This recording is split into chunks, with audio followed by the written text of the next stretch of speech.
Boa noite aí para todo mundo. Antes de começar com a aula de hoje, eu vou falar um pouquinho de uma coisinha que ficou na aula passada, né? Que não ficou muito claro, né?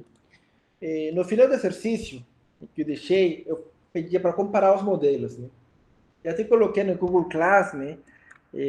Utilizar essas duas medidas, né? Deixa eu ver aqui. Uma era o RMSE e o outro era o MAE, né? E falei que o modelo que tinha menor RMSE ou menor MAE, no que vocês quisessem, né? Eu não lembro qual deixei, era melhor, né? Mas provavelmente alguns de vocês se questionam por quê? O que é esse RMSE ou esse MAE? Se você buscar na internet, provavelmente você achou a solução, né? Mas mesmo assim, né? Não são obrigados, né? Eu vou dar uma ideia geral. O que acontece? Vamos supor que você tem sua observação até tempo T, né? Aí, vamos ser melhor. Vamos pensar que você tem sua série temporal.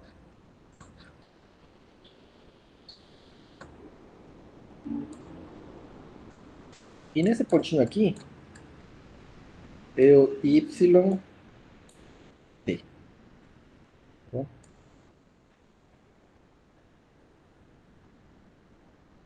Tá? E no YT, você vai fazer uma previsão, né? Vamos supor para o Y T mais um. Você consegue os dados, né? Até esse ponto, você constrói um modelo que pode ser, vamos supor, aqui, né? Que vai aqui. E nesse ponto, T mais um, você tem o quê? O valor que você está falando que seria e o valor real que aconteceu, né? Então você vai ter, acho que falei espanhol aí, foi mal aí. Acho que você vai ter um Y, T mais um, por exemplo, chapeuzinho, né? E um Y, T. O que você espera? Que esses dois sejam próximos. Se você colocar um menos aqui, você espera que esse menos seja próximo de zero. Tá? Então você espera que essa distância entre o valor previsto, né, e o valor real, eles sejam pequenininhos. Tá? Então, quando você vai para a fórmula, né, isso daqui é igual a quem? Somatório de I igual, por exemplo, 1 até, eu vou chamar aqui P, tá? De Y, T mais I, chapeuzinho, menos Y, T mais I, porque foi isso aqui, né? Ao quadrado, dividido por P, tudo isso a raiz quadrada, né? Esse RMSE significa a raiz, né, R de raiz, a raiz quadrada do erro quadrático médio, né? Error square, mean square error, né? Erro quadrático médio, né? Então, por que quanto menor, melhor? Porque quando esses caras forem mais próximos, esse valorzinho para cada valor de i, vai ser pequeno. Então você espera o quê? Que sempre esses números sejam pequenos. Então, quando ele for menor, mais próximo de zero, quanto mais próximo de zero, é, melhor, obviamente. Mas você não vai ter zero, né? Então, quando tem dois caras, vamos supor, um deles dá 5, o cara dá 10, significa o quê? Que esse que deu 10, né? Essa soma de quadrados, essa diferença do quadrado foi maior, né? Ou seja, você errou mais do que com aquele modelo que deu 5, né? É, com aquele que deu 5, ele acabou errando menos, né? Porque esse cara é positivo, então a soma dos positivos acaba dando um número menor. Né? E esse MAE, ele é muito parecido, só que ele vai pegar assim, ó. Em lugar de pegar os quadrados, né, a gente pega o valor absoluto. Né? T mais I, chapeuzinho, menos y t mais i. tudo isso menos P. Então, um deles vai somar aos quadrados, se pegar a raiz, e outro deles, né, vai somar, vai calcular a média dos valores absolutos. E, professor, por que valor absoluto e quadrado? Né? Porque se eu não colocar nenhuma coisa dessas, né, pode ser que um erro acabe cancelando com o outro. Né? Pode ser que um erre, por exemplo, um mais 10 em um e outro menos 10. Se eu somar, dá zero. Vai parecer que está perfeito, mas não está. Então, por isso, preciso colocar tudo em positivo, né? Para somar os erros positivos, né? Tanto ao quadrado ou ao valor absoluto, né? E ter uma noção de qual dos métodos está errando menos. Né? Então, é por isso que quanto menor alguma dessas medidas, né? Melhor é o modelo de previsão. Né? E como acho que todo mundo falou, né? No caso da aula anterior, aquele modelo que vocês fizeram, né? Foi melhor do que aquele modelo que foi feito na aula, né? Porque levava a menores valores segundo esses critérios, tá? Alguma dúvida nessa questão aí? Ficou Não, claro aí? tranquilo. Então, beleza. Então, vamos começar a aula. Hoje vamos falar de regressão de séries temporais. Ou seja, tudo aquilo que vocês aprenderam na P1, né? Como a gente aplica isso para séries temporais. Tá? Lembrando que o nosso conhecimento é acumulativo, ou seja, tudo que você aprende no passado, a gente eventualmente acaba usando para construir coisas mais complexas no futuro. Tá? Então, os modelos de regressão que a gente aprendeu, eles podem ser utilizados no contexto de séries temporais, tá? Contudo, algumas mudanças nas hipóteses do modelo são necessárias, tá? Não vai ter mudança em como são obtidos os beta-chapéu, por exemplo, né? O mesmo procedimento, só que as hipóteses sobre as quais o modelo é construído vão mudar. Tá? E por que é legal utilizar modelos de regressão em um contexto de séries temporais? Porque, por exemplo, a nossa variável de interesse ela pode depender, de alguma forma, de um conjunto de variáveis explicativas. Por exemplo, a demanda de energia, vamos supor que vocês trabalham na Eletrobras, né? Qualquer coisa de energia. E vocês estão interessados em fazer demanda de energia. Porque é para a empresa fornecer energia correta. Né? Nem ter mais energia, nem faltar energia. Energia o mais próximo do que for usar. Né? Só que a energia, ela pode depender, por exemplo, da temperatura. Né? Talvez, por exemplo, em dias mais frios, né? Por exemplo, a gente liga mais o chuveiro. Né? Coloca talvez no máximo, assim, fica mais quente, você gasta mais energia. Né? Já no calorzão, você não faz isso, você não liga o chuveiro no máximo. Provavelmente deixa no mínimo ou no zero. Né? Uma geladinha. Mas em compensação, quem tiver ar-condicionado vai ligar o ar-condicionado. Ou vai ligar o ventilador.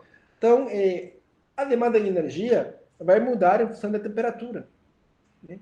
Ou em função do dia da semana. Por exemplo, vamos supor que na sua casa, vamos supor que não estamos em pandemia, tá? Estamos em tempos normais, e todo mundo na tua casa trabalha entre as 8 da manhã, entre as 9 da manhã, sei lá, 6 da tarde, tá?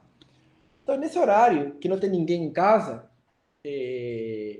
não tem TV ligada, não tem luz acesa, não tem ar-condicionado ligado. Por quê? Porque você está no trabalho, né? Então, no trabalho, está tirando energia do trabalho. Um único ar-condicionado, por exemplo, na sala, talvez tenha umas 10 pessoas, né? Em lugar de ligar 10 ar-condicionados, né? Você está ligando um para 10, né? Então, essa demanda de energia de segunda a sexta pode ser uma, mas final de semana pode ser outra, né? Porque todo mundo tem casa, ninguém aguenta o calor, tem que ligar o ar-condicionado, né? Como a gente tem também, pode depender também da velocidade do vento, né? Se está fresquinho, não está fresquinho, né? Ou para saber quanto que vai produzir energia, né? Então, tudo depende, né? Pode depender de outros fatores, né? Por exemplo, nesse conjunto de dados advertising que a gente viu N vezes lá na parte de regressão, né? Imagine que em lugar de querer analisar as vendas de várias lojas, é uma única loja, só que com diferentes orçamentos, né, de publicidade, né, ao longo do tempo. Supor, em janeiro gastou 10 mil reais em publicidade para TV e vendeu tanto. Em fevereiro gastou 15 mil e vendeu tanto. Em março gastou 8 mil e vendeu tanto. Né? Ou pode ser que os gastos em publicidade, né, o mês do ano, por exemplo, né, geralmente em dezembro, que é época de Natal, você vende muitas mais coisas, né? Dependendo da inflação, né, do IPCA, né, as vendas mudem, né? Então, nesse sentido, é interessante incluir variáveis explicativas no modelo de séries temporais.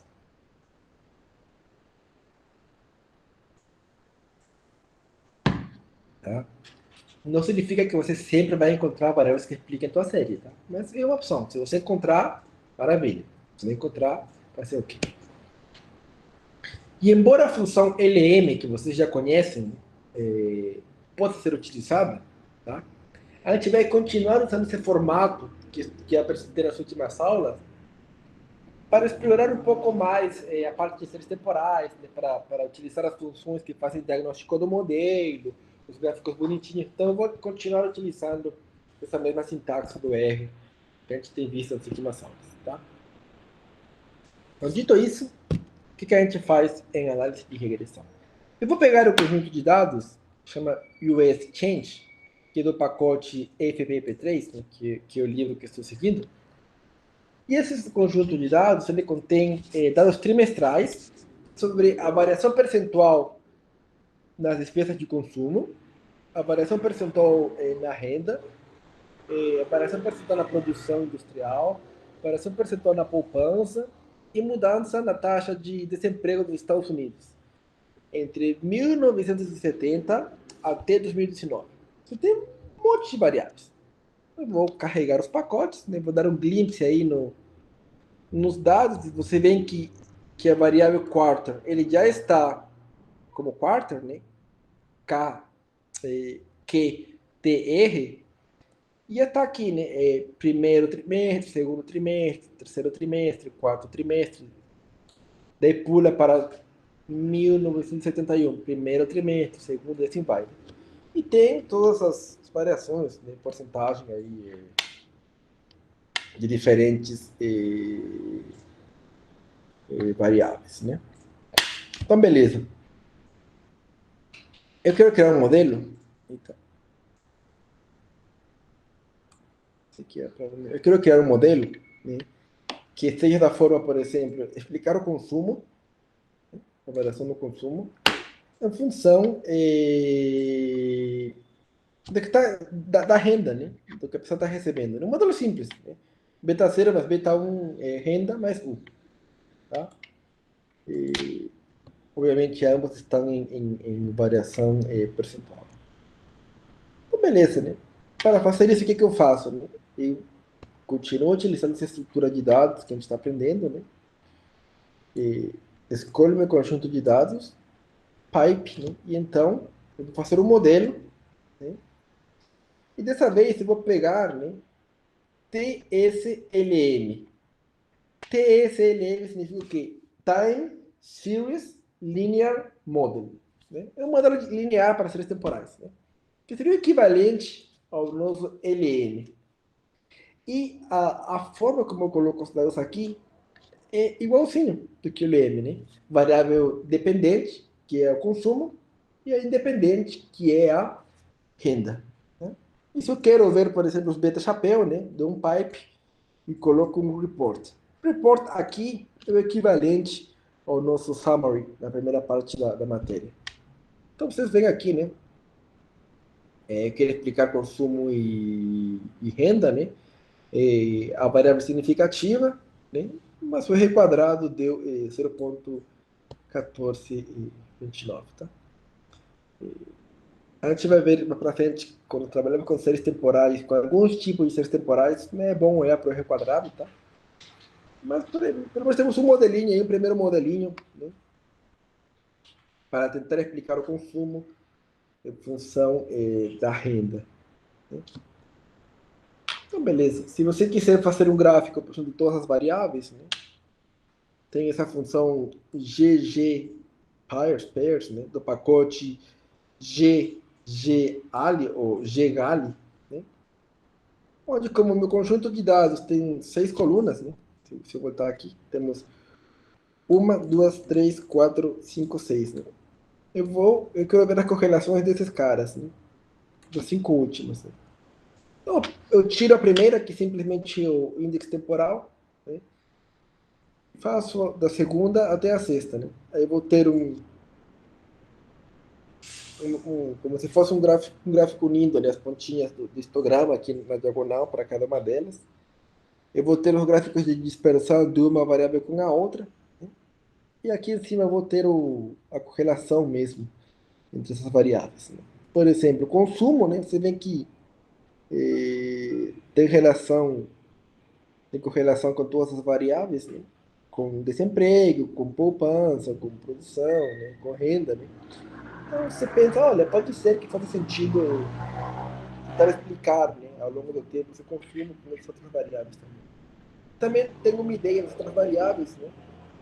Para ver se não existe uma correlação muito alta, assim, que poderia causar multicolinaridade que a gente já viu, né? Então aí tá essa função aí, quem quiser depois um dia pegar, pode pegar.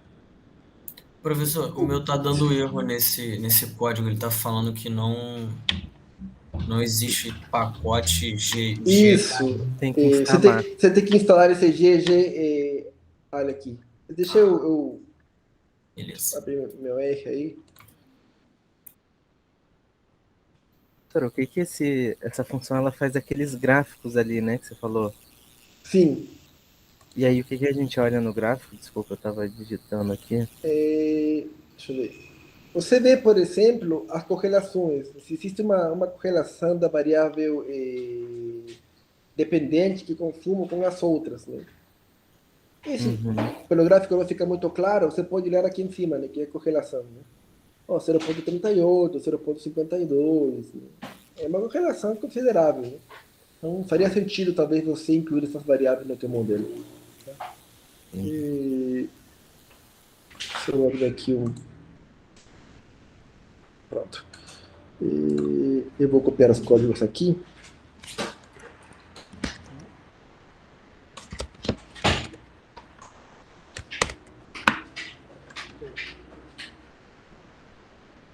Esquecendo de copiar os códigos, bem lembrado aí que falou que estava rodando. Para mostrar que todo código que está aí, a princípio, tem que rodar, né? A menos que falte o pacote. E aqui é de parâmetros, né? E como eu já tinha o pacote instalado, em lugar de chamar aqui, estou chamando. Essa é uma forma de chamar o pacote. Mas, se você quer instalar, né? Pode fazer um install.packets, né? E coloca G, o nome A, qual que é o nome? Acho que é ele. Isso aí. Isso. Esse nome aqui.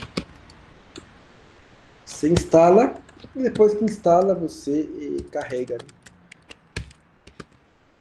Você pode colar aqui no chat, professor, por favor? Claro. Mas aí, antes desse, tem que botar aquele tecible, sei lá, e FPP3, né? Isso. Aí depois coloca esse. Exatamente. Eu vou rodar. Opa, eu vou rodar aí. E vou rodar meu código.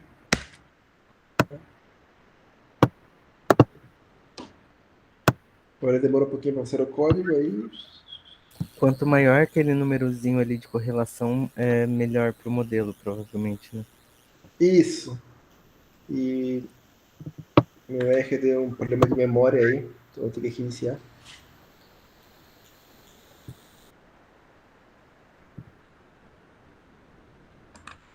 Vamos ver se agora vai.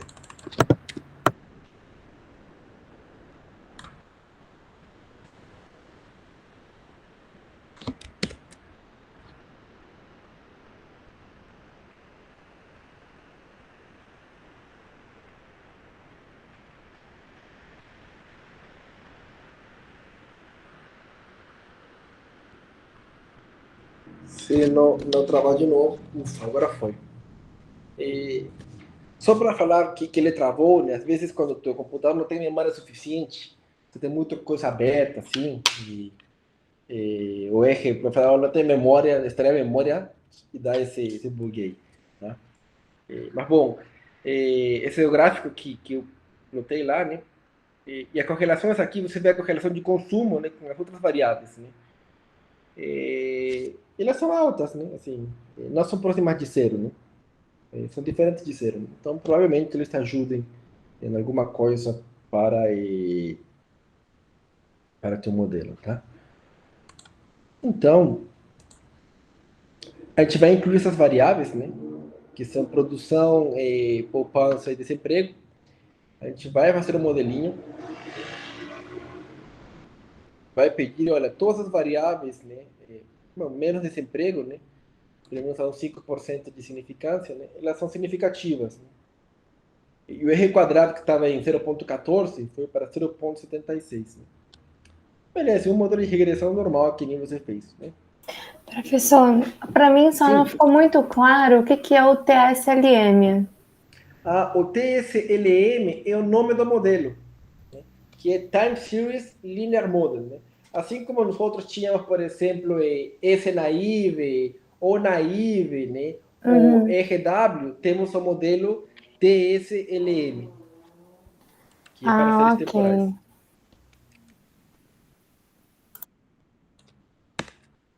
Professor, esse símbolozinho do lado do us change, ele significa o que mesmo? Peraí. Aqui? Esse que é uma porcentagem, um negocinho e uma porcentagem. Esse aqui? Esse pipe? É.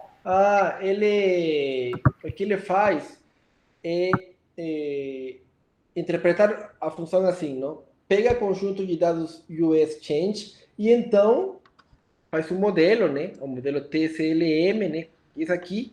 E então, o pipe funciona como um e então me dá um relatório deles, né? Entendi. Obrigada. Imagina. Vou parar aqui no Dropbox. Como que para isso? Não sei. Bom, então, aparentemente, a gente pegou o modelo como sempre, né? A gente não fez... Bom, mudamos um pouquinho a sintaxe, mas o modelo funcionou como sempre. O resultado deu penta-chapéu e tudo mais, que vocês já sabem. Né? Então, o que mudou nesse contexto de séries temporais? Né? Por que eu tive que falar especialmente de séries temporais? Bom, como eu falei, na estimação dos betas, ou seja, no cálculo dos beta-chapéu, não mudou nada. Tá? O que muda são as hipóteses do modelo. Tá? Que agora vão ficar um pouquinho diferentes. Tá? Bom, logicamente que tem que existir linearidade, né? No modelo. Né? Também não pode ter colinearidade perfeita. Né? Uma variável que é igualzinha a outra. Né?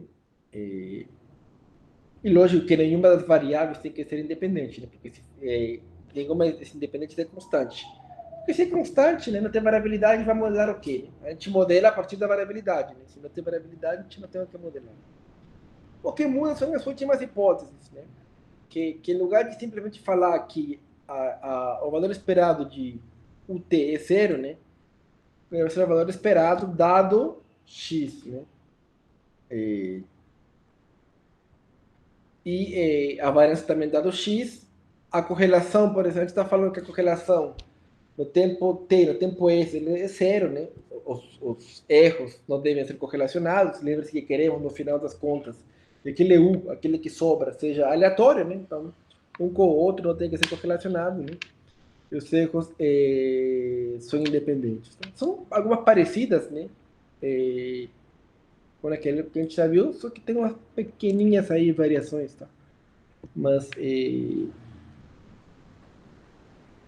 são coisas, pelo menos teóricas, que a gente deve falar, né, para não pensar que a gente tem que sair só no modelo sem pensar em mais nada. Tá? Logicamente que as hipóteses 4 e 6, elas ajudam, né? Vocês já viram que quando temos homocerticidade, tudo mais bonitinho, né? Se temos heterocerticidade, temos que fazer mais conta, né? Então, essas hipóteses ajudam, né? Mas também, se elas não acontecem, não é o fim do mundo. Né? Existem alternativas para contornar o problema, né? Como aquelas coisas robustas que a gente já viu e tudo mais. Né? Mas são coisas que a gente tem que levar em consideração. Tá? Como funciona o processo de estimação? De novo, né? Ele continua sendo mínimos quadrados ordinários, né? Ou se você procurar na internet ou em algum livro, vai achar como OLS, né? Em inglês, né? E trabalha da mesma forma. E essa função TSLM que a gente vai utilizar, que ela trabalha da mesma forma que a função LM, tá? Só que a vantagem dela é que ele oferece umas facilidades, né? Mais apropriadas no contexto de seres temporais, né? Senão a gente teria que escrever muito mais código, né? Para obter os gráficos, né? E quanto menos código, melhor para a gente, né? Então, a gente vai tentar seguir esse padrão. Tá?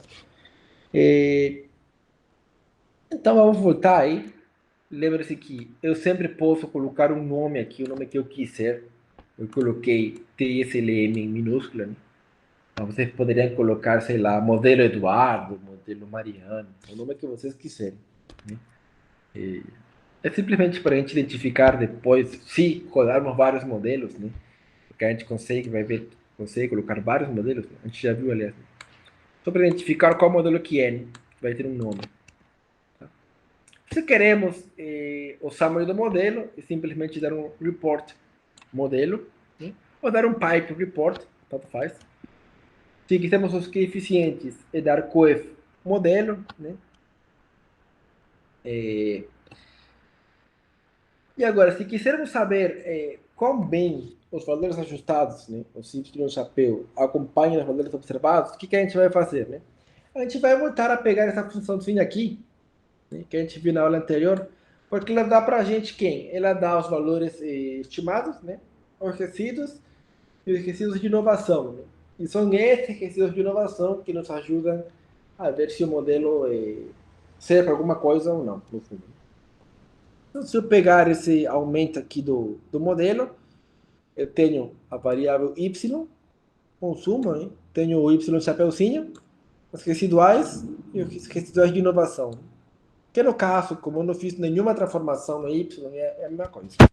Ou seja, por exemplo aqui, né? O valor verdadeiro é 0,619. Né? O modelo estimou como 0,474. Esse terceiro, o verdadeiro era 0,873. O modelo falou 0,973. Algumas pequenas diferenças. Né? Aqui deu menos 0,27. O modelo falou menos 0,21. Né? Dificilmente você vai acertar, né? O valor exato. Então você tem que chegar e mais ou menos errar um pouquinho a mais, um pouquinho a menos, né? Mas também estar bem aí no limite. Tá? E o que acontece se eu faço esse gráfico? Olha, eu vou pegar esse cara aqui, né, que vai ter todas as informações. Eu vou fazer um ggplot. Eu vou fazer um gráfico da linha quem? X vai ser a estrutura temporal, né, que vai ser os trimestres. Y vai ser a variável original. E vou incluir mais uma camada no meu gráfico. Onde X vai ser de novo a sequência temporal. Meu Y vai ser os valores ajustados. Que eu vou fazer o gráfico de uma cor azul. E vou incluir um título aqui no final. Né? Variação percentual das despesas, do consumo, blá, blá, blá. E aqui a gente tem o quê? Em azul, a gente tem o valor estimado e em preto o valor verdadeiro. Né?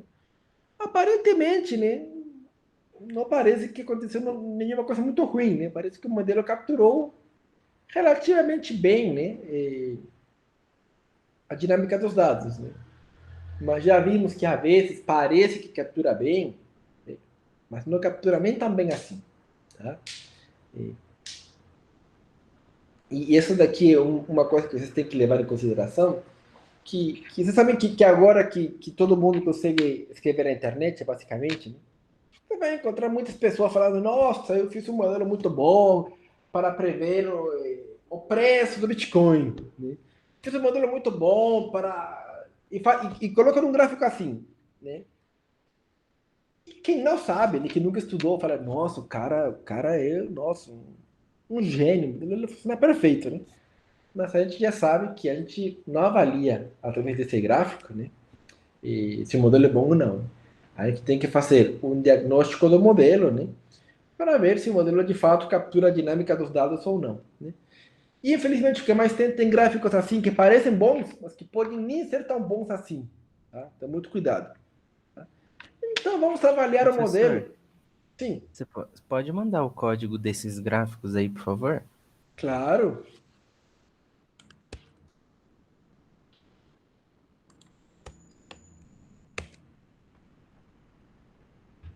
Valeu. Beleza. Então, temos esse modelo aí que a gente codou, né? Temos esse gráfico que pode ser que esteja certo, mas pode ser que não dá para saber direito, né? Porque o olho humano nesses gráficos fica muito confuso, tá? Eu não recomendo, né? Ver o gráfico e falar, nossa, o modelo é bom ou não é. É muito difícil. Geralmente, quando tem muito dado, fica pior ainda. Tá? Então, temos que avaliar o modelo. Né? Então, o que significa isso? Fazer um diagnóstico do modelo. Tá? Que ele basicamente, só lembrando, né? Diagnóstico do modelo nos ajuda a saber se nosso modelo capturou, eu falei capturou, né? Capturou a dinâmica dos dados, né? E ele é feito com quem? Com os resíduos, né? Com aquilo que sobrou. E que a gente espera que seja um ruído branco. Né? E existiam três ferramentas, né, gráficas pelo menos, né, para ver se o modelo está bom ou não. Né? O correlograma, né, que é o gráfico das correlações, o histograma e o gráfico da sequência temporal. Né? A partir desses gráficos, a gente conseguia ver, né, se os resíduos estavam centrados no zero, né, e se não existia correlação com o passado. E como fazíamos isso com a função ggts residuals. Então, beleza. A gente pegar o seu modelo, né, o modelo ajustado, e dá um pipe ggts residuals. E com isso a gente vai ter um gráfico bonitinho para conseguir fazer o diagnóstico do modelo. Então, beleza. Temos esse modelo aqui. Deixa eu trocar a cor. O zero está aqui, tá? Ele está fazendo uma linha reta. Não ficou tão reto assim, né? Eita. Bom, era para ser uma reta, tá?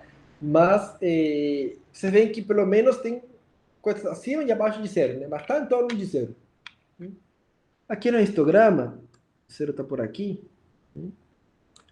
Que ele também está distribuído em torno de zero. Beleza. E que mais vemos? Nesse gráfico de cima, né, vemos que tem os períodos que, por exemplo, a variabilidade está entre aqui e aqui, né? Mas outros períodos que a variabilidade é muito menor, né? Vou trocar de cor. Que a variabilidade parece ser muito menor, né? Entre aqui e aqui, né? A distância é muito menor do que isso aqui, né?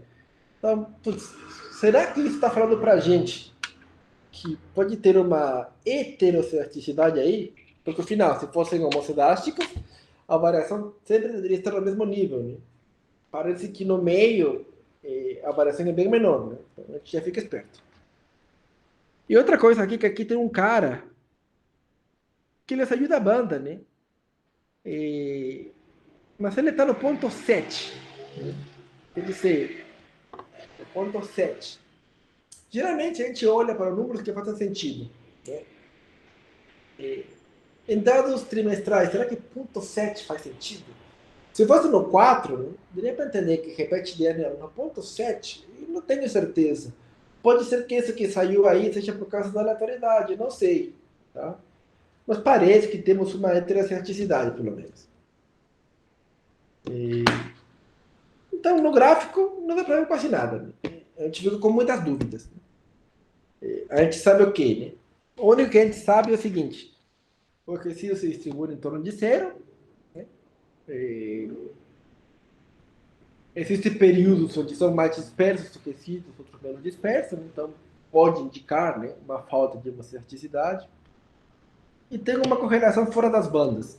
Mas não fica claro, né, se o modelo tá bom ou se ele precisa ser melhorado, tá? E aqui coloquei bem claro. Geralmente, nós procuramos com as primeiras desfasagens ou com aquelas que são múltiplos do período sazonal. No caso dos trimestrais, o parâmetro sazonal é 4, né? Cada ano tem 4 trimestres. Né?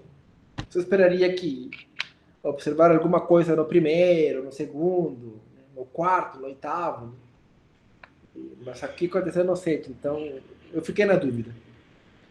Mas a gente já viu que gráfico ajuda, mas não é tudo. Né? Existem testes de hipóteses. Então, como a gente ficou na dúvida, vamos testar. Vamos testar. E para testar, a gente precisa saber quantos parâmetros. A gente fazia isso com a função tile modelo, né? Temos 1, 2, 3, 4, 5. Ou seja, 5 parâmetros foram estimados no nosso modelo. Então, eu vou pegar esse output do modelo, que me dá os residuais, né? Vou dar um pipe, vou pegar a função futures, que vai calcular algumas características do que eu quero, né? Nesse caso, eu quero algumas características da variável ponto 9, que são os resíduos de inovação. Estou pedindo para ele calcular o teste de Box-Pierce. O lag aqui era sempre ou 10 ou 2 vezes o período sazonal. Como estamos contando os trimestrais, né, o período sazonal é 4, né, porque temos 4 trimestres no ano, né, 2 vezes 4 é 8. E esse DOF, né, vai ser o número de parâmetros estimados. Então, eu estimei o parâmetro aqui. A hipótese nula é que é o ruído branco, né? Estou rejeitando o H0, ou seja, os resíduos de inovação, né? O que sobrou, né? Não é um ruído branco. Então, parece que o modelo aí tem coisa para ser melhorada. Professor, desculpa interromper, mas eu perdi ali quando você falou do lag 8. Você colocou 8 porque a gente está analisando em quarter, e aí consideraria Isso. Que temos 4 trimestres do ano, e aí vezes os 2 lá. Isso. O casinho, né? K igual a 2M. Isso, vou colocar aqui a T. K, que no nosso código igual a lag, igual a 2 cada por M. Que no nosso caso, né, M igual a 4. Tá? E esse DOF, esse cara aqui, é o número de parâmetros estimados. Né? Então, 5 parâmetros aqui. Que é o que a gente viu ali no TIDE, né? Beleza. Isso. E aí, aqui eu vou analisar o p-valor, né? Isso, o p-valor. O p-valor é menor do que 0,05, então eu não rejeito H0, não é? Rejeito. Rejeito. Quando é menor, rejeito. Rejeito H0, que é ruído branco. Né? Ruído branco. Tá?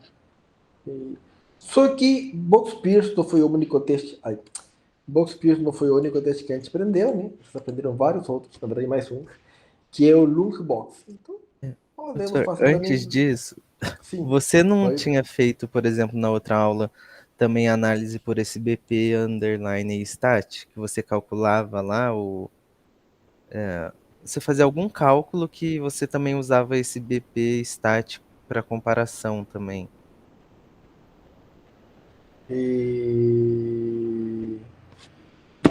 Eu não lembro. Eu fiz, eu lembro que eu fiz, né? Mas na verdade, esse BP stat, eu poderia calcular o quantio teórico da distribuição, né? Que é aqui quadrado, né? Mas já que temos o p-valor, né?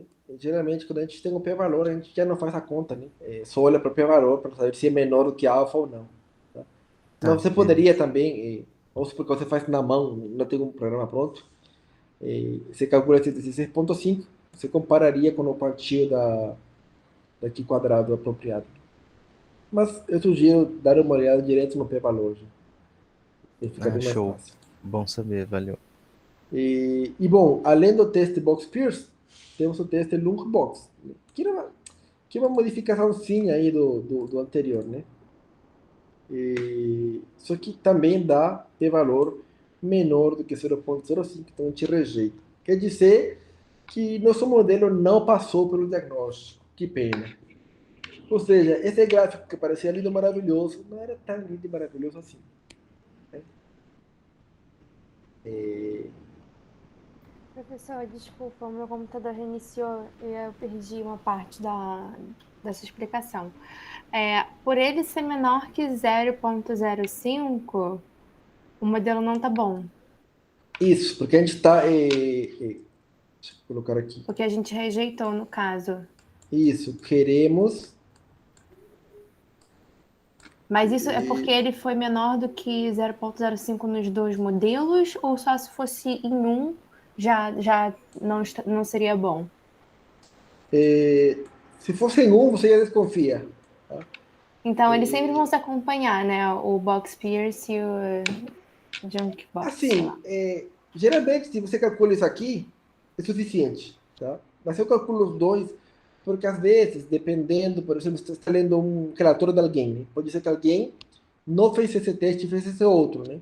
Só para mostrar aí que geralmente eles podem levar a mesma conclusão. Mas geralmente é melhor utilizar esse teste aqui. Tá? Queremos não rejeitar, então como não rejeitamos H0, né? Nosso modelo não passou pelo diagnóstico. Beleza? Então, Professor, desculpa, vamos lá. o valor que você falou para rejeitar é se ele for menor que 0,05? Isso. Tá. Porque por padrão o alfa é 0,05, né? A menos que alguém fale o contrário. Né? Que alguém fale, olha, eu considero um alfa tanto, mas geralmente quase ninguém fala, então vai no alfa 0,05 mesmo. Beleza. Professor, eu sei que o Eduardo já perguntou isso, mas eu não entendi essa parte do lag. O quê? Do lag igual a 8. Ah, sim. Com esses testes, eles precisam de um valor, né? Porque eles são, deixa eu pegar aqui, esses testes, essa estatística Box-Pierce, né? Que é Q, ele é a soma de I igual 1 ATM, né?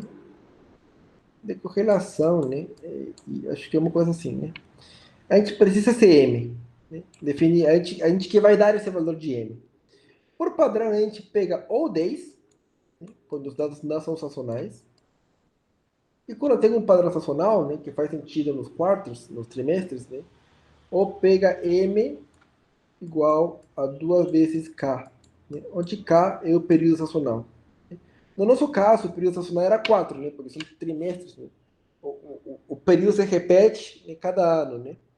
Ou seja, temos 4 trimestres. Né? Então eu peguei 8 porque eu peguei 2 vezes K. Né? E K seria, no caso, o período sancional. Tá? Ficou melhor aí? Ficou um pouquinho mais claro? Ficou Mais ou assim. menos? Tá bom, então. Obrigado. Então, vocês lembram?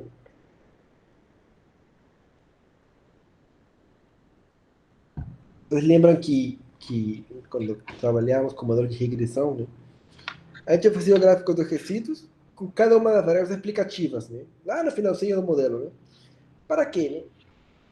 Para ver se não existia alguma não linearidade que a gente não pegou, tá? Se encontrarmos algum padrão, por exemplo, quadrático, incluir uma variável quadrado, né?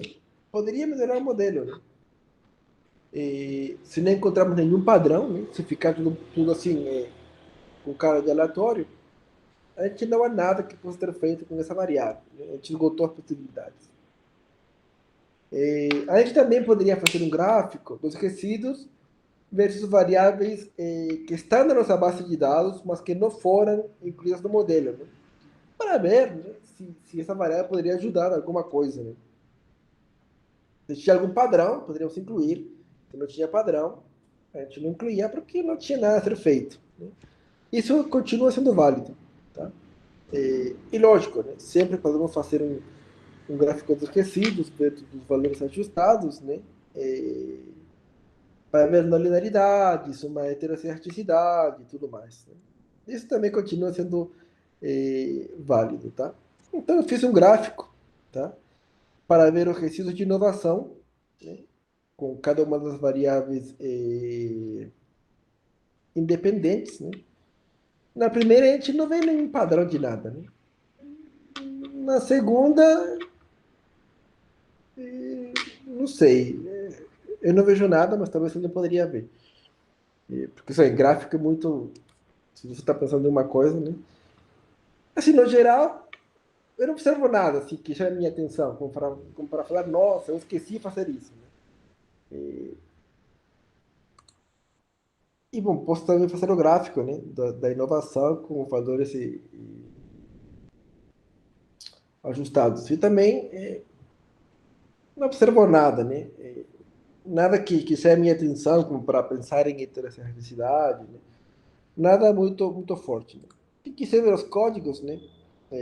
Eu vou passar o código aí feito desse jeito. Vocês não precisam se preocupar.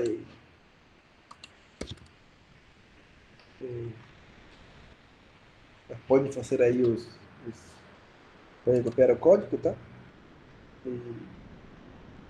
Recomendo vocês plotarem um por um, né? Para ver. Só para falar, esse patchwork, ele junta os gráficos. Né? Coloca Professor, o o código P1 e o veio P2. incompleto aqui. Ah, é? É. Espera aqui.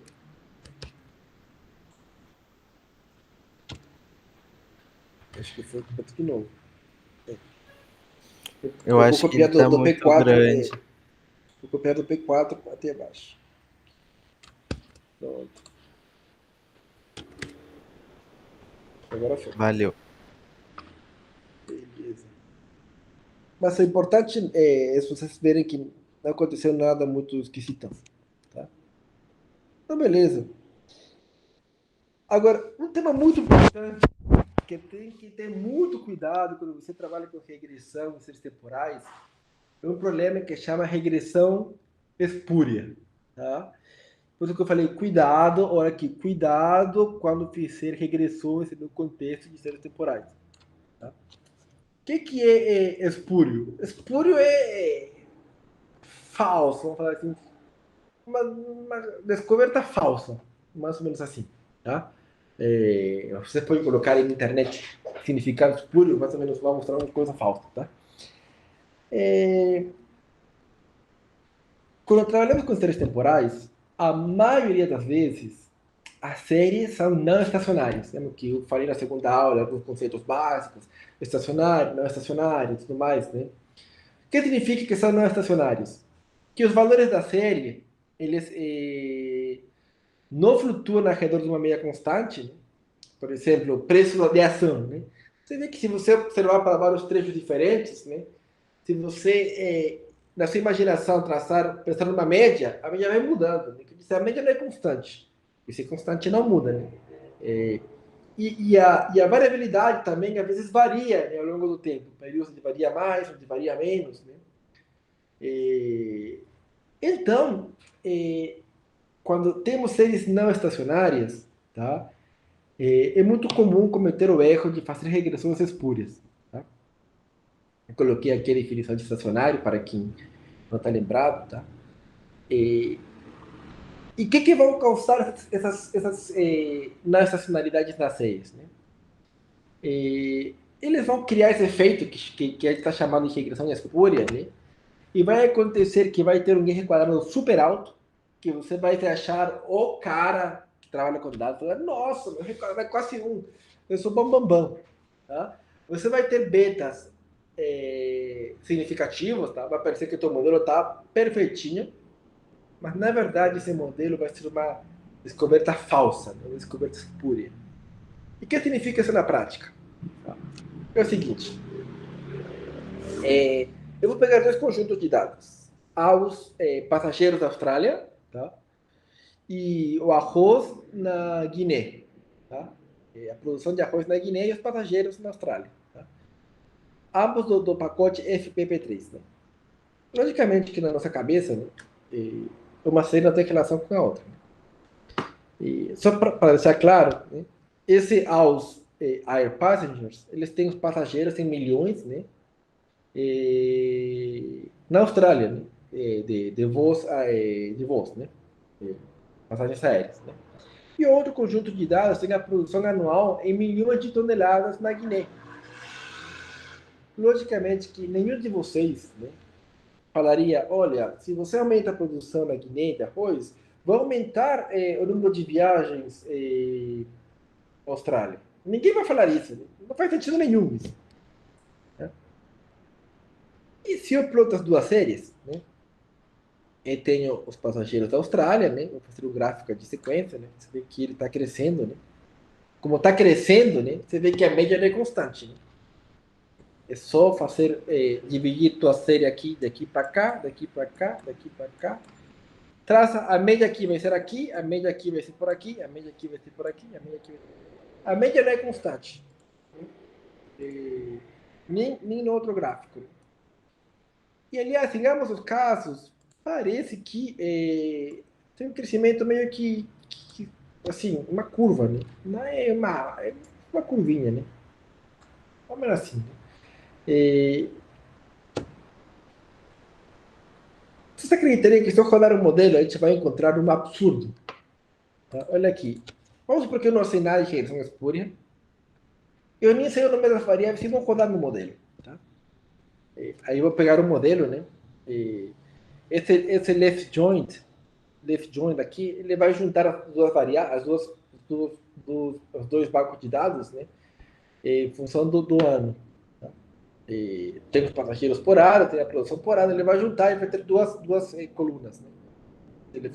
Eu só vou com esse aqui diferente, acho que eu nunca fiz um left join para vocês, eu vou mostrar aqui o que ele faz. Tá? Se a gente pegar um glimpse de Guiné Rice, opa, eu carreguei certo. Aqui só. Olha, Guiné, né? Guiné. Né? Você vê que tem o ano, né? Que é o índice temporal, e tem a produção. Né? Vou pegar esse outro. Vou dar um glimpse dele também.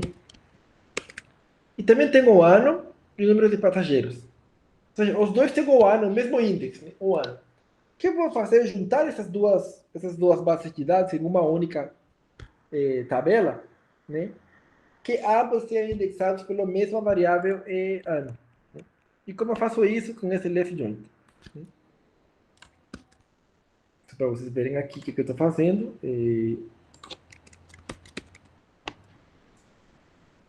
Left joint que vai juntar pela esquerda, né? Aí juntou, né? Num único conjunto de dados, agrupou tudo pelo mesmo ano, tenho produção e passageiros. Muito comum que trabalha com SQL, ter essas coisas aqui, né? Left join. Né? Então eu juntei e meus dois conjuntos de dados virou um único conjunto de dados. Tá? Só que o único que tem em comum aqui é a data, porque não faz sentido que por exemplo, a produção de arroz na Guiné, né, influencia alguma coisa nos voos na Austrália. Não faz sentido nenhum isso. Tá? Mas mesmo assim, vou rodar um modelo para explicar, né, o número de passageiros na Austrália em função da produção. Tá? Eu vou rodar o modelo. Por quê? Porque vamos supor que eu estou desavisado, não sei de nada e vou rodar. E vou fazer um report do modelo. E para nossa surpresa, o que aconteceu? Olha, é significativo. Nossa, a produção é significativa do modelo. Olha, é que quadrado. Nossa, coisa 0,96. Nossa, tá ótimo. Então, eu descobri uma coisa única no mundo. Né? Que cada milhão de toneladas de aumento na produção de arroz da Guiné, o número de passageiros na Austrália vai aumentar em 40 milhões. Né? Só que isso não faz sentido. Você concorda? Não faz sentido nenhum falar isso. Tá? Isso foi uma descoberta falsa. Tá? Devido ao quê? Devido ao problema das nossas séries serem não estacionárias. Tá? Sim, falando de forma mais informal, essas séries não estacionárias estão fazendo com que a gente encontre uma relação, né, que não existe. Eles estão confundindo o modelo, né? A tendência está confundindo o método e faz com que ele é significativo. Tá? Mas não faz sentido falar isso. Tá? E aqui tenho que dar algumas advertências. Você vira que esse modelo não faz sentido nenhum, mas deu R quadrado alto e variáveis significativas. Tá? Primeira coisa, cuidado. Por exemplo, se eu, na prova, por exemplo, colocar de propósito duas séries estacionárias, não estacionárias, e alguém fizer um modelo desses, né, vou chorar. Né? Por quê? Porque não faz sentido nenhum. Né? Tem que ter muito cuidado, né, de ver, né, se as séries faz sentido, são estacionárias, não são estacionárias. Né? E o segundo cuidado que vocês têm que ter, né, e com aqueles grandes achados que aparecem pela internet. Né? Vira e mexe, eu vejo no LinkedIn, em algum blog, né? Alguma pessoa, né, que faz uma análise de dados, né, principalmente com séries temporais, né, mostrando que encontrou, nossa, um modelo perfeito. Né? Você vai encontrar um monte de coisa. Por exemplo, tem artigo por aí falando que o preço do ouro explica o preço do Bitcoin. Não, tá? O que aconteceu foi uma regressão espúria. Tá? E não estou falando de coisas que aparecem em qualquer lugar. Tem que tem muitas fontes que você lê o relatório e você chora porque a pessoa simplesmente não sabe analisar dados direito. Tá? Então, tenha muito.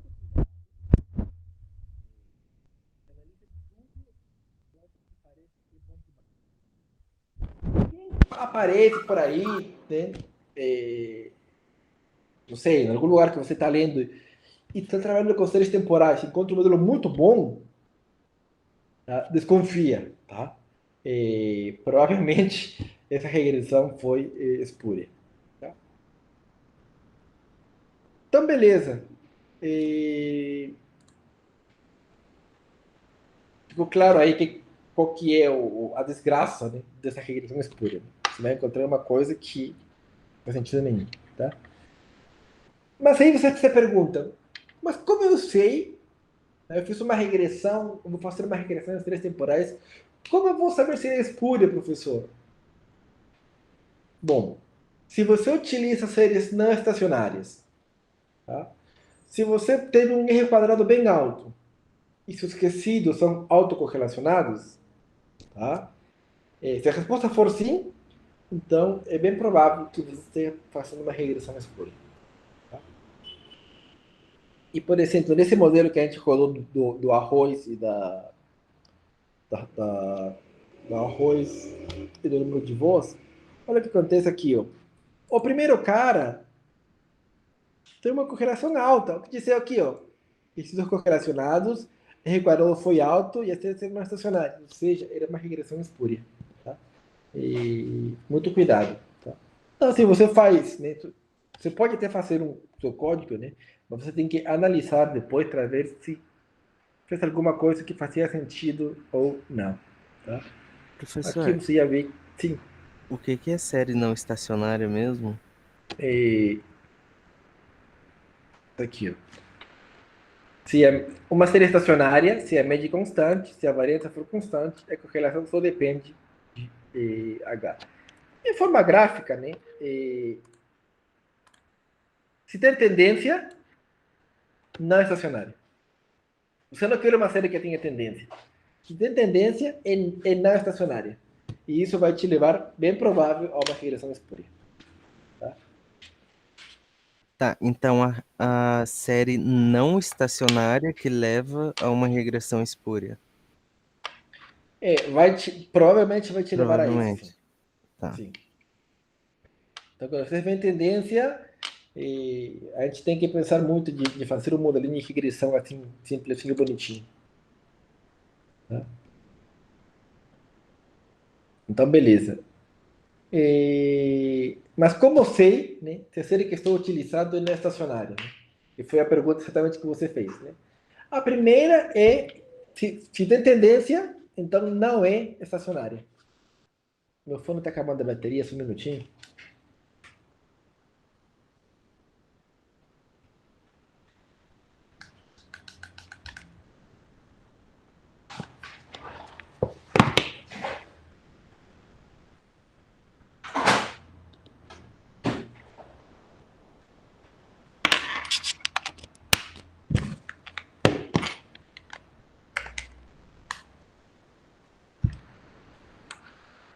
Você já está movendo.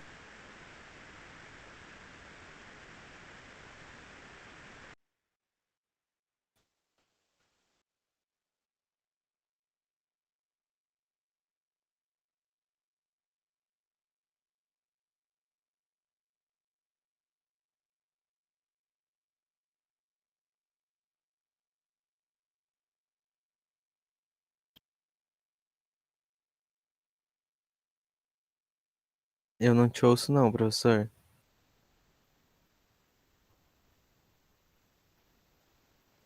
Não, você tá mutado, professor. Pronto, agora sim. Valeu. Então, como identificar se a tua série não é estacionária? A primeira coisa que eu falei, se tem tendência, então é não estacionária. Tá? Então, se tiver tendência e ou a variabilidade aumenta ou diminui ao longo do tempo, né? Por exemplo, se tua série for assim, né? Vamos supor que ela assim, né? Depois assim, depois assim. A variabilidade, ela mudou ao longo do tempo, né? Mas para ser estacionária, a variabilidade deveria ser constante. Então, e não é estacionária.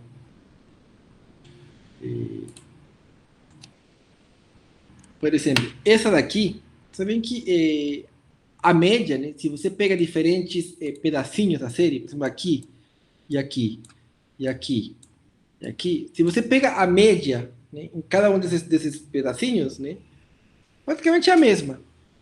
Né? E aí isso não acontece nesse gráfico aqui. Por exemplo, a média aqui é uma coisa, mas aqui é outra, aqui é outra, aqui é outra. Você vê que a média aí está mudando. Né? A média não é igual em todo caso. Né? Na esquerda é estacionária, porque a média é constante, né? Na direita não.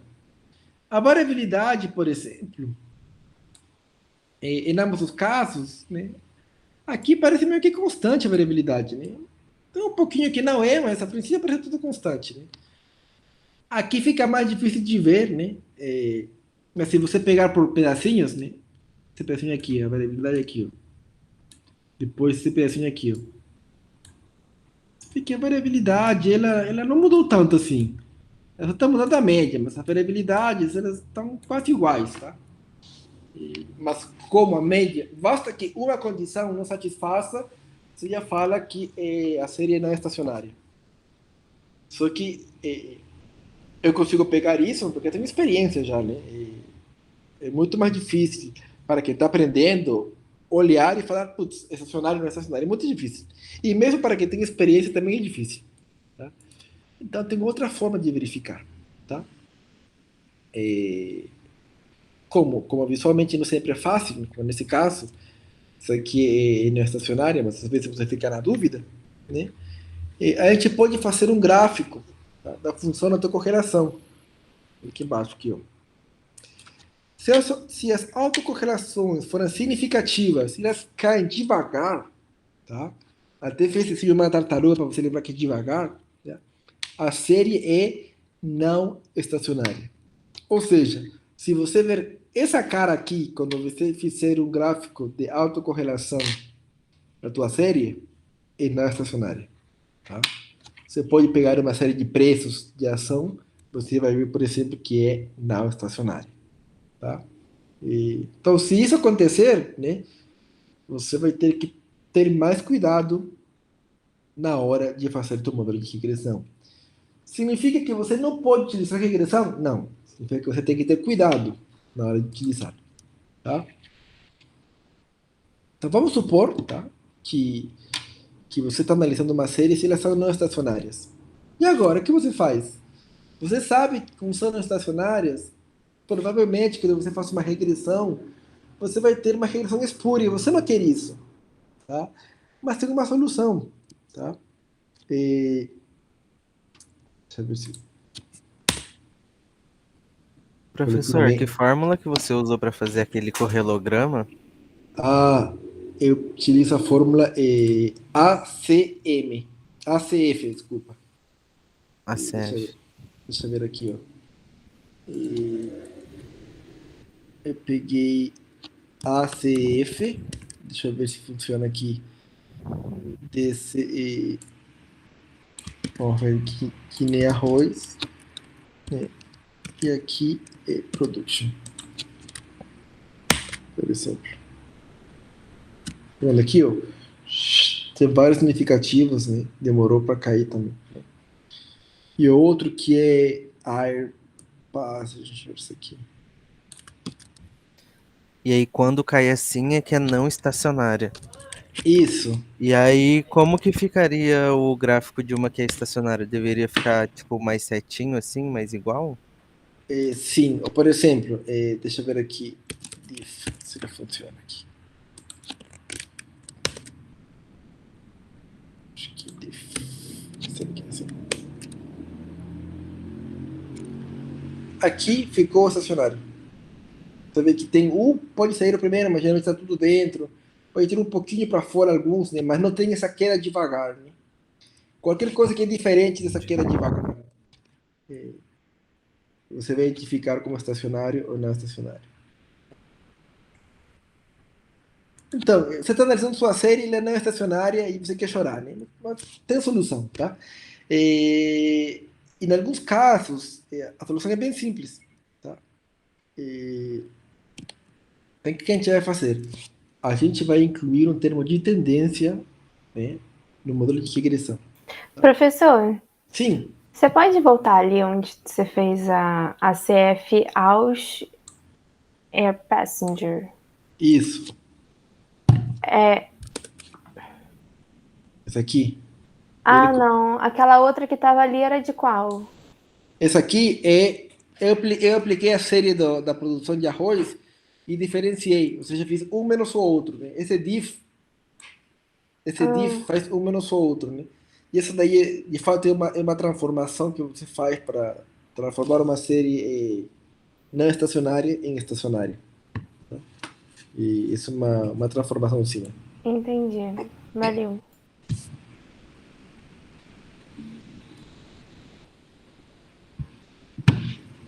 Por exemplo, não dá para ver nessa matéria, mas a pessoa que gosta de finanças, por exemplo, dificilmente elas vão analisar o preço direto de uma ação. Né? Elas vão aplicar logaritmo no preço e vai pegar a diferenciação desses preços. Né? Por quê? Porque esse log da diferença, essa diferença do log, na verdade, vai ser uma série estacionária. A gente vai trabalhar com métodos para séries estacionárias. Né? Mas, bom, você tem uma série não estacionária e quer fazer regressão. O que a gente faz? Né? Quando a série tem alguma tendência, né? Como a gente viu tanto do arroz como dos passageiros, a gente pode incluir essas tendências como variáveis explicativas no modelo. Tá? E elas vão nos ajudar a capturar a dinâmica dos dados e a fugir da regressão espúria. Tá? Você pode incluir uma tendência linear, né? Se você incluir um t, por exemplo, ou uma quadrática, ou uma cúbica, né? Ou um logaritmo na variável dependente de uma linear, né? Para incluir um termo exponencial. Né? E incluir essas variáveis, né? essas tendências, elas, no fundo, elas atuam como um removedor de tendência. Tá? Dá para fazer umas continhas, tá? E mostrar que, basicamente, você vai obter o resultado como se você tivesse tirado a tendência de todas as séries, né? E feito um modelo, né? Então, em lugar de fazer isso, você inclui a tendência no teu modelo, tá? Então, vamos ver o que acontece com o modelo de regressão dos passageiros e a produção de arroz. A gente inclui tendências, tá?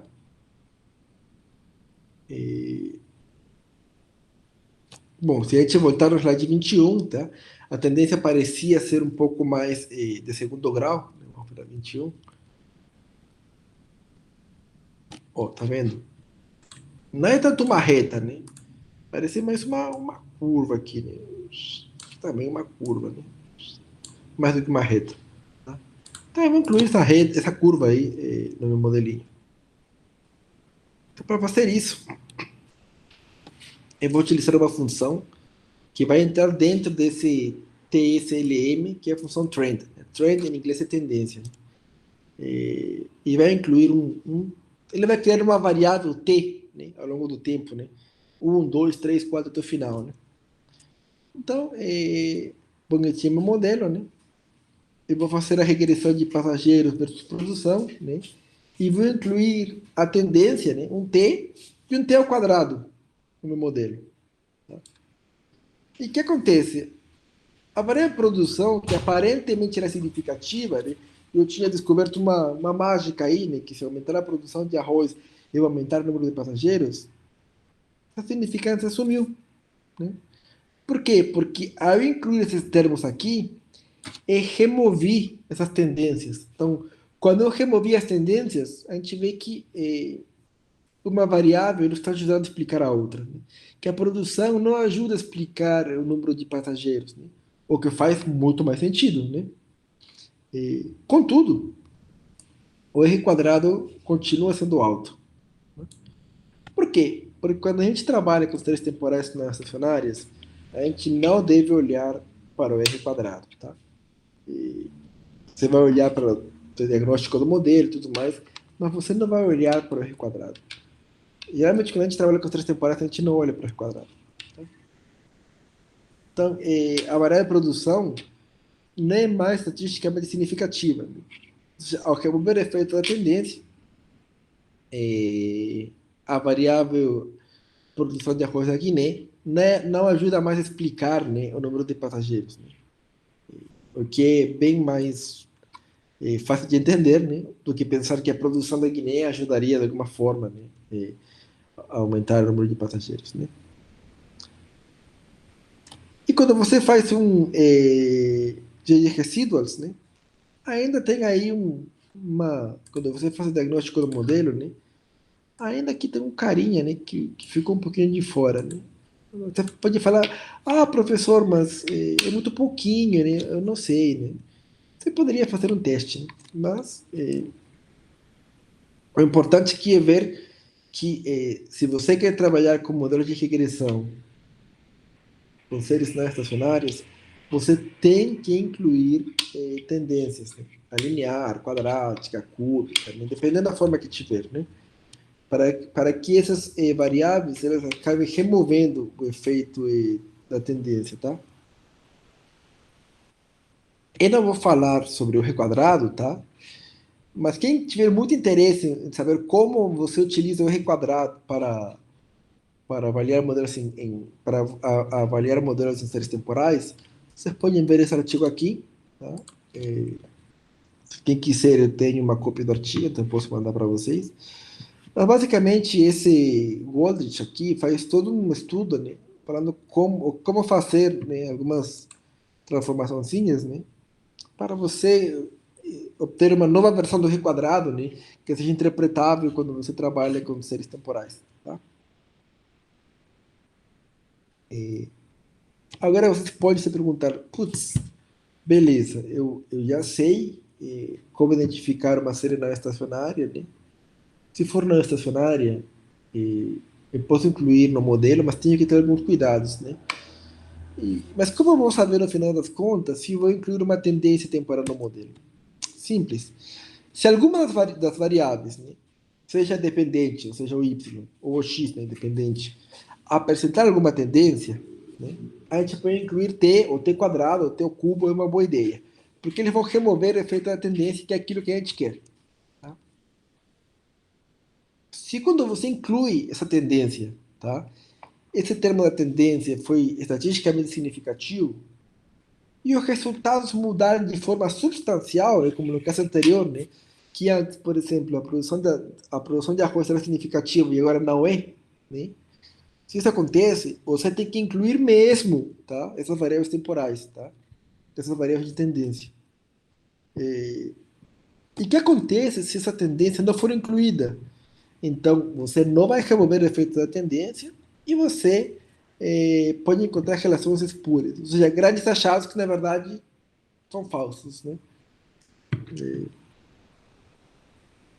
Relações espúrias, elas são indesejadas e levam ao erro, tá? Então, muito cuidado, tá? Você pode achar uma regressão espúria, né? E falar, por exemplo, para a sua empresa, né? Por exemplo, vamos supor que você vende camisetas, né? Você vende shorts, né? Shorts, né? Bermudas, né?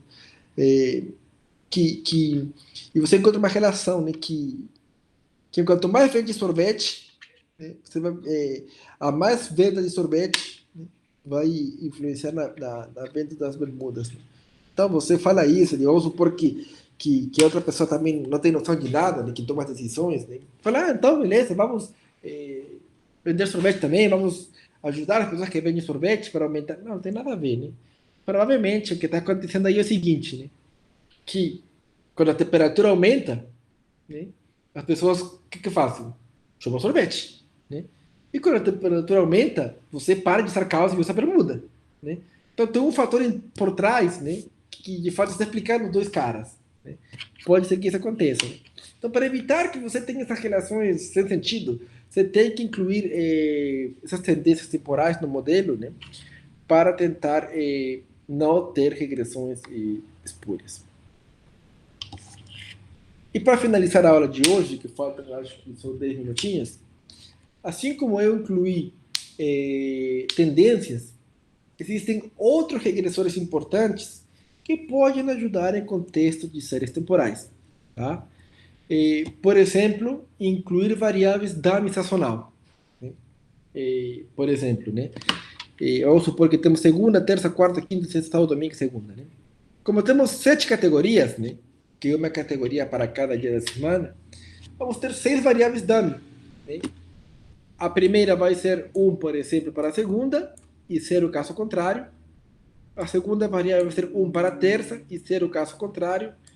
A terceira, 1 para a quarta, 0 caso contrário. Sendo até a última, né? Até a sexta, que vai ser 1 para sábado e 0 caso contrário. Lembrando que sempre incluímos número de categorias menos 1 variáveis dummy. Por quê? Seria útil incluir isso, né? Porque você vai pegar o padrão, né? Por exemplo, aquela luz comercial, internet, ou por exemplo, luz, como é que chama? Domiciliar, né? Acho que residencial, na verdade. Talvez finais de semana vai ter o maior gasto, porque as pessoas não estão no trabalho, né? Ficar em casa, né? Então tem que ter ter uma previsão de demanda para as casas, né? Ou a sinal de internet, né? Por exemplo, vocês sabem que a internet que vocês contratam, né, de 200 megas, não é 200 megas, né? Na verdade, a única garantia é que você vai ter, acho que 10 ou 20% de internet, né? É como, por exemplo, né, você fica grandes partes do trabalho, vamos supor que funciona assim, não estou falando que funciona assim, vamos supor, né? Fora de casa, a internet não tem que funcionar bem, mas pelo menos tem que funcionar bem na área que você está, né? Então, talvez, finais de semana, as empresas que sabem que as pessoas vão estar, podem fazer um esforço, né? Para fazer que esses 10%, 20% que sempre acontece, virem um 30%, 40%, né? E você vai ficar mais satisfeito com essa internet, né? Tudo isso você pega como padrão sazonal, né? Para incluir estações do ano, por exemplo, né? Primavera, verão, outono e inverno, né? Dependendo disso, da estação, você vai vender um tipo de roupa, né? No verão você vai vender mais bermudas, no inverno você vai vender mais cachecol, por exemplo, né? Então você pode incorporar essas variáveis no seu modelo. E como faz isso no R? Com a função seasonal aqui. Se você colocar isso, automaticamente ele vai pegar a tendência que o período sazonal dos seus dados, né?